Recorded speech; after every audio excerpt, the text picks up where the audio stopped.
Decifra-me ou te devoro. Possivelmente você já ouviu essa frase ou tenha lido o livro Édipo Rei, do poeta grego Sófocles. Né? Sófocles é um autor, um poeta grego que viveu por volta de 495, 406 a.C. na cidade de Atenas, reconhecido por escrever várias obras, algumas delas até hoje muito utilizadas em várias áreas, em vários conhecimentos, tanto na literatura, no direito, na filosofia, na psicanálise.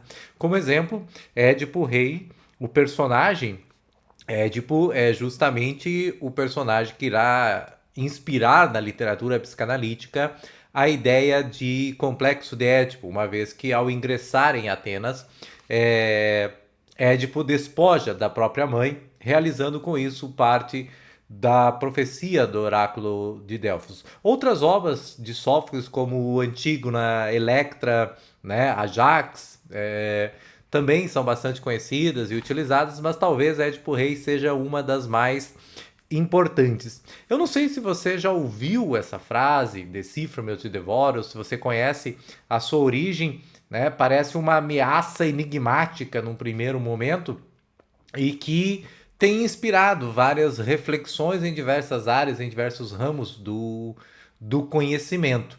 A ideia hoje é mergulharmos um pouco neste vídeo na história dessa famosa frase, entender um pouco a sua origem, o contexto em que ela foi dita e talvez encontrarmos aí um pouco de sabedoria nesse desafio. Me proporei ao final trazer algumas reflexões instigantes sobre como esse enigma pode ser aplicado no nosso cotidiano. Então, embora essa frase ela não esteja escrita literalmente no texto, ela é atribuída a esse personagem. Ao menos até agora, das traduções a que eu tive acesso e do estudo que eu tive acesso, eu não encontrei essa frase expressa no texto atribuído, mas ela, por vários motivos, ela vai sendo atribuída. O que a gente encontra logo no início do texto é quando Édipo pergunta a Creonte, né, logo depois da notícia da morte de Laio, que era o rei de Tebas, pai de Édipo, morto pelas mãos de próprio Édipo, sem que Édipo o soubesse, realizando assim uma outra parte da profecia do Laio. O primeiro incesto de que se tem notícia na história da humanidade primeiro incesto, não, o primeiro parricídio, né? O incesto ele também é realizado uma vez que a mãe Jocasta desposa do próprio filho.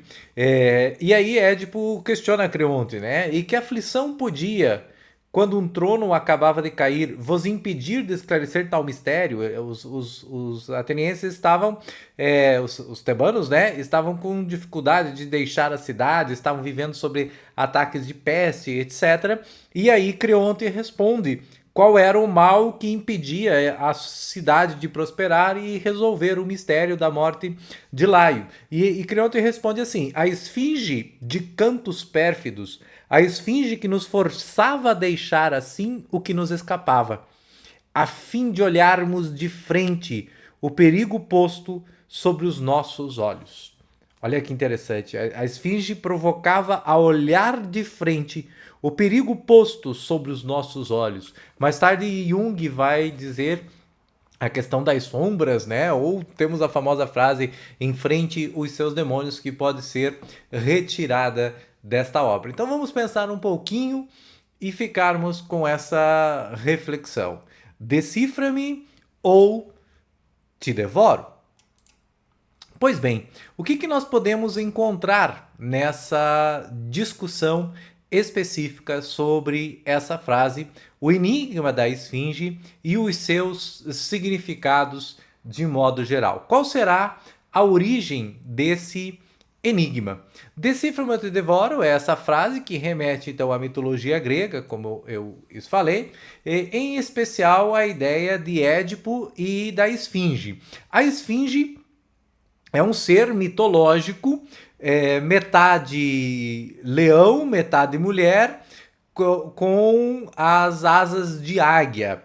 É importante destacarmos aqui uma curiosidade, porque esse mito da esfinge, a figura da esfinge, ela existe até hoje parcialmente lá na Grécia, né? Se você pesquisar, vai encontrar essa figura muito bonita, muito enigmática, né? Esse ser com o rosto, parte do peito de mulher, peito de corpo de leão, né? E as asas de águia. Essa ideia também ela é muito usada para utilizar simbolicamente a representação dos nossos instintos, das nossas emoções, como por exemplo a capacidade racional, emocional, né, instintiva e outros significados. Várias interpretações são realizadas ao longo da história sobre o mito da esfinge. Então essa figura enigmática, ela é enfrentada por Édipo quando ele vai libertar a cidade de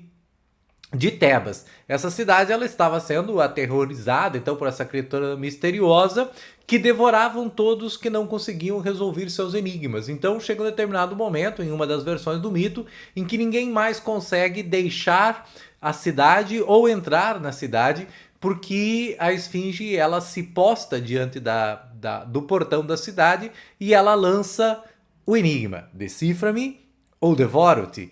E as pessoas que não eram capazes de resolver o enigma lançado pela esfinge eram, obviamente, devoradas pela esfinge. E ninguém, todos os sábios são chamados, todas as pessoas mais inteligentes são chamadas, e ninguém consegue resolver essa problemática. Até que Édipo, supostamente, enfrenta a esfinge, se põe diante dela a pensar, né? A capa que ilustra essa obra traz a figura de Édipo diante da esfinge e tenta desvendar um mistério.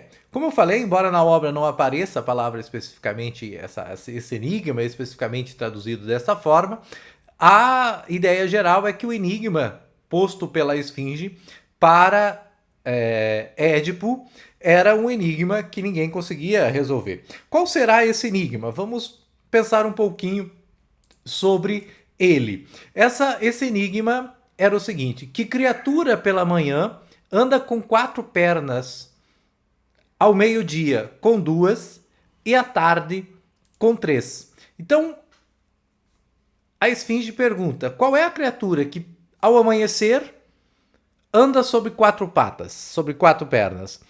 Ao meio-dia anda sobre 2 patas, sobre 2 pernas, e ao entardecer, ao cair da noite, anda sobre 3 pernas. Ninguém conseguia responder esse enigma. Édipo reflete e conclui, de uma forma muito inteligente, que a esfinge estava se referindo ao ser humano e às suas fases da vida. O amanhecer, que representaria o nascimento, a infância, a juventude, em que o início da juventude, em que o ser humano está engatinhando, né, apoiado sobre as 4 patas, ainda no seu estado mais instintivo, mais animalesco do ponto de vista primitivo de formação de uma capacidade ciente, de um cérebro constituído. Então ele assemelha-se muito ao portar-se de um animal quadrúpede. Ao meio-dia, representa o meio termo da vida, a maturidade, em que o ser humano já consegue elevar-se, constituir-se em autonomia e andar sobre as próprias pernas. Por isso a representação de andar sobre as 2 patas ao meio-dia, ou seja, ele tem sua capacidade de autonomia. Autonomos, né? Nomia significa norma, auto a si mesmo. O indivíduo consegue regrar-se a si mesmo. Tem-se a ideia da maturidade, da capacidade de independência, de liberdade, de reflexão, de responder pelos próprios atos e de agir diante daquilo que a realidade nos impõe. E ao entardecer, sobre 3 pernas, representando a velhice, a parte do ápice da vida em que envelhecemos e precisamos de algum apoio, voltando praticamente ao estado inicial. Só que observe, ele não tem ao final da tarde 4 patas, como no amanhecer, né? Hoje a gente costuma dizer, a pessoa idosa, a pessoa de idade, volta a ser criança. Ela passa a ter necessidade de cuidados, de um apoio, por isso as três patas do entardecer, o apoio seria uma bengala, um cajado, algo dessa natureza, algo que representa um apoio necessário para a capacidade e a construção e a continuidade da vida. Assim, Édipo resolve o enigma, a esfinge se desfaz e ele liberta Tebas, tornando-se rei de Tebas. Depois vem toda uma história muito interessante que, de fato, eu recomendo a leitura desse pequeno livro, dessa pequena peça de Sófocles, ou, se você preferir, escreve aqui nos comentários do vídeo, né? Manda o seu comentário para que nós possamos talvez fazer um vídeo, uma explicação mais aprofundada e específica sobre a obra de Édipo Rei. Caberiam aqui vários vídeos, inclusive, porque ela embora curtinha e fácil de ser lida, é uma peça que nos possibilita inúmeras reflexões no âmbito do direito, da filosofia, da psicologia, da moral, da ética, da política, das disputas de poder e assim sucessivamente, certo? Então é muito interessante vislumbrar isso e é um pouco na esteira desta peça que nós também nos propomos a fazer essa discussão. Afinal, como o próprio Édipo coloca aqui na obra, ele diz: para um homem, abre aspas, para um homem não há mais nobre tarefa que ajudar os outros na medida de sua força e de seus recursos. Fecha aspas. Então, cada um de nós está limitado, obviamente, pela medida das suas forças, dos seus recursos, das suas capacidades, mas que dentro desse limite ele consegue também, de alguma forma, ajudar a outrem. Então, nós temos aí a explicação do mito, a resolução do mito por Édipo, né, representando, e a libertação de Tebas, onde vai trazer toda essa influência da frase na cultura e na obra ao longo dos séculos, literalmente ao longo dos séculos e já ao longo dos milênios. Então, reforçando, a frase ela não está propriamente na obra escrita dessa frase, dessa forma, ao menos eu não encontrei uma tradução que a traga exatamente com esse enigma. Se você conhece alguma tradução, algum texto mesmo que em outros idiomas que tragam o enigma, por favor, deixe aqui a referência para que eu possa buscar. Muitos autores ao longo da história eles foram atribuindo a essa frase diferentes caráteres, diferentes interpretações sobre esse desafio intelectual imortal da figura mitológica. É importante reforçarmos que decifrar o enigma é uma questão de vida ou morte. Ou seja, não se trata apenas de resolver um problema, não se trata apenas de resolver uma questão específica ou eventual, um mero desabor do cotidiano. Trata-se, acima de tudo, de enfrentar um desafio intelectual, mas que também é mortal. Ou seja, quando você está diante daquele enigma, daquele desafio, daquele problema que te coloca numa situação de vida ou morte, você depara-se com a frase "decifra-me ou te devorarei", da esfinge, feita para Édipo. Então é nesse momento que a gente busca, por trás desse mito, por trás dessa frase, por trás desse enigma, encontrar formas, encontrar questões que nos possibilitam diversas reflexões. Existem várias obras, aqui eu coloquei a título de exemplo 3 obras, né, que tratam especificamente já no seu título com a frase "decifra-me ou te devoro", "decifra-me ou te devorarei", "decifra-me ou devoro", e aí vai dependendo muito da tradução e utilizada em diferentes momentos. Veja, essa obra do meio aqui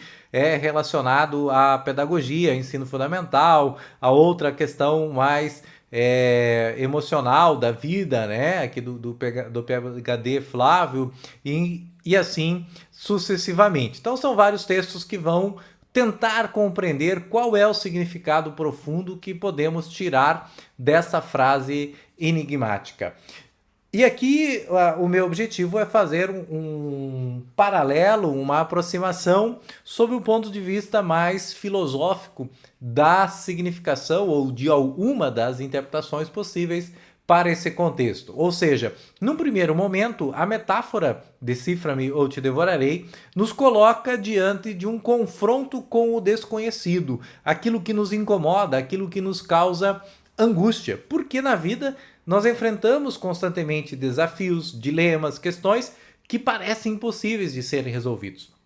E se nós não os decifrarmos, essas questões nos devoram, seja pela ansiedade, pelo medo, pela incerteza. Então, tudo aquilo que nos incomoda de alguma forma, que nos coloca diante do desafio, que nos suga, que nos mata, se não fisicamente, mas nos mata do ponto de vista emocional, psicológico, pela ansiedade, pela incerteza, pela depressão, pelos diversos problemas que a vida enfrenta, é a esfinge diante de nós, lançando esse enigma, lançando esse desafio: decifra-me ou te devoro.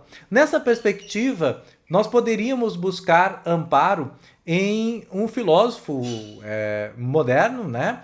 Que é Immanuel Kant. Immanuel Kant tem uma frase famosa também, chamada sapere aude, né? A ousadia de saber, ou torna-te capaz de agir por teu próprio entendimento. É uma das formas de buscar a explicação a isso. Ou seja, essa frase sapere aude do filósofo Immanuel Kant, ela se torna de fato o lema do esclarecimento, porque ele converte, ele convida, né, ao despertar do sono dogmático. O despertar do sono dogmático para Immanuel Kant, sapere aude, tem a ousadia de servir-te do teu próprio conhecimento, convida o indivíduo a buscar a independência, a buscar a sua liberdade e, com isso, a sua responsabilidade.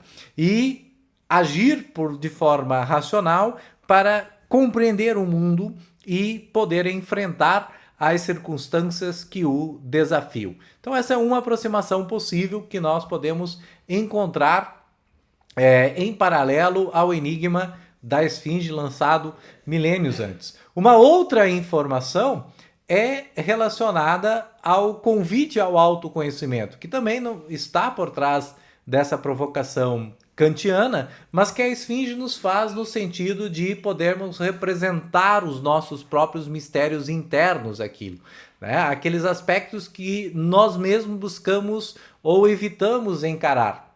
Se nós não buscarmos entender essas emoções, nossos medos, nossos desejos, eles podem nos consumir, nos impedir de avançar e nos levar à total estagnação. E aqui nós poderíamos buscar a aproximação a um outro filósofo um pouco mais próximo a Sócrates, que é a Sófocles, né? Que é Sócrates. Sócrates, na famosa frase, conhece-te a ti mesmo, que é complementada, inclusive, a maioria conhece apenas esta parte da frase conhece-te a ti mesmo. Mas Sócrates diz, ou atribui-se a Sócrates, a ideia de conhece-te a ti mesmo e assim conhecerás todos os mistérios dos deuses e do universo. Na verdade, esta frase conhece a ti mesmo, ela é atribuída ao oráculo de Delfos. O oráculo de Delfos trazia essa frase, conhece-te a ti mesmo e assim conhecerás a todos os mistérios dos deuses e do universo. E o oráculo diz essa frase para Sócrates, mas ela não é uma frase escrita, proferida, né? Sócrates nunca escreveu nada, mas ela não é uma frase, até onde se saiba, dita, criada por Sócrates. Inclusive, uma das fontes mais aceitas, traz de que essa frase teria sido escrita por Tales de Mileto, o filósofo pré-socrático. Quer saber um pouco dos pré-socráticos? Assiste a aula 1 aqui do canal. Então é importante resgatarmos um pouco essa aproximação também do enigma da esfinge com essa ideia do conhece a ti mesmo, que nos lança sempre esses desafios. Eu trago aqui a tirinha da Mafalda. Mafalda é a filósofa suprema, é o ápice da filosofia, né? Ela tá lá lendo conhece a ti mesmo. Um bom conselho, mas hoje não me apetece fazer turismo dentro de mim. E aqui está uma das provocações a que a esfinge nos lança. O enigma da esfinge nos lança a voltarmos para dentro de nós mesmos. Daí vem a ideia de intelecto, interlegere, ler a partir de dentro, ler a partir de si mesmo. A cultura judaico-cristã vai chamar isso de exame de consciência, né? O autoconhecimento aquilo que nós buscamos ao longo da nossa vida é enfrentar de fato o desafio, o enigma proposto pela esfinge. Como que essa frase ela está relacionada à vida moderna? E aqui eu quero fazer algumas reflexões que talvez possam te ajudar a fazer esse tipo de pensamento ou de introspecção no exercício de saber ousar, de saber servir-te do teu próprio conhecimento para conhecer a si mesmo e enfrentar os seus próprios enigmas, né? E se a esfinge não tivesse apenas lá nos contos antigos, mas na vida moderna, no teu dia a dia? Imagine-se diante da esfinge. Imagine-se diante da esfinge de Tebas, lançando vários enigmas e após cada um o desafio: decifra-me ou te devorarei. Como você reagiria diante disso? Como você resolve os teus enigmas? Aquilo que não há uma esfinge a te devorar, mas que essa esfinge é a tua própria consciência, a tua própria incapacidade de ousar conhecer a si mesmo, de ousar voltar-se para dentro de si e buscar solucionar os seus desafios. Pense nos desafios do mundo atual, no excesso de informação, nas pressões sociais, nos dilemas éticos que nós enfrentamos. Todos eles são, de certa forma, enigmas que precisamos decifrar para não sermos devorados pela nossa incerteza, pela nossa sociedade. Fica aqui uma sugestão: que tal pensar em algo que você está evitando resolver em sua vida? Um problema pessoal, uma decisão profissional ou até mesmo um medo antigo. Quais medos você guarda nas suas lembranças, na gaveta das suas memórias? Ou como dirá Jung mais tarde, você é capaz de enfrentar as suas próprias sombras? Você é capaz de enfrentar aquilo que está guardado no teu subconsciente? Aquilo que você oculta sob diversas ações, por meio de diversos mecanismos de projeção, de culpa, de responsabilidade, e que você foge, que você não tem capacidade de enfrentar? Por isso que o silêncio, a reflexão incomoda muitos, porque ela nos obriga a ficarmos diante daquele que pode ser o nosso maior, mas também o nosso pior inimigo, nós mesmos. Olhe para o problema como mais um enigma, então, a ser resolvido. Se você enfrentá-lo, pode encontrar crescimento e superação. Mas se você evitar, ele continuará a te devorar de forma sutil e meticulosa. O que nós podemos concluir, de fato, desse mito da esfinge diante de Édipo? Como que ele enfrenta isso? Ou seja um desafio pessoal, uma busca pelo autoconhecimento, a superação de um medo, lembre-se que o ato de decifrar nos leva ao crescimento. Ou seja, um problema só é um problema porque carrega em si a possibilidade da solução. Portanto, enfrentar o problema é a única forma que nós temos para encontrar a solução. Repito, um problema só é um problema porque carrega em si a possibilidade da solução. Se não pode ser solucionado, não é um problema e não deve se ocupar disso porque não há solução. Se é um problema, existe dentro de si a possibilidade de solucionar. Então não há por que se preocupar no sentido daquela preocupação ansiosa desnecessária, como se você estivesse diante de um paradoxo, diante de algo que seja qual for o caminho, você não consegue resolvê-lo. Enfrentar o problema é um dilema. Você precisa enfrentar o dilema para encontrar a solução. Este é o caminho para se resolver o problema. Não há outro caminho, não há atalho. Pensar dói, porque pensar provoca dúvida, provoca o incômodo existencial diante dos nossos próprios problemas.